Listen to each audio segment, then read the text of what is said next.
माता, माता को इंग्लिश में कहते हैं मदर। पिता, पिता को इंग्लिश में कहते हैं फादर। दादा, दादा को इंग्लिश में कहते हैं ग्रैंडफादर। दादी, दादी को इंग्लिश में कहते हैं ग्रैंड मदर। भाई, भाई को इंग्लिश में कहते हैं ब्रदर। बहन, बहन को इंग्लिश में कहते हैं सिस्टर। बेटा, बेटा को इंग्लिश में कहते हैं सन।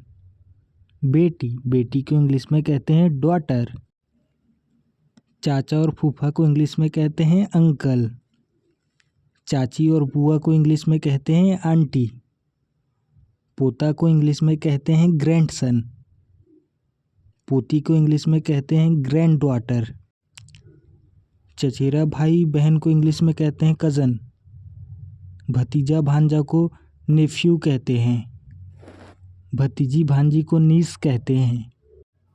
मामा मौसा को इंग्लिश में मैटरनल अंकल कहते हैं। मामी और मौसी को इंग्लिश में मैटरनल आंटी कहते हैं। दामाद को इंग्लिश में सन इन लॉ कहते हैं। बहू को इंग्लिश में डॉटर इन लॉ कहते हैं। पति को इंग्लिश में हस्बैंड कहते हैं। पत्नी को इंग्लिश में वाइफ कहते हैं। ससुर को इंग्लिश में फादर इन लॉ कहते हैं। सास को इंग्लिश में मदर इन लॉ कहते हैं। देवर को इंग्लिश में ब्रदर इन लॉ कहते हैं।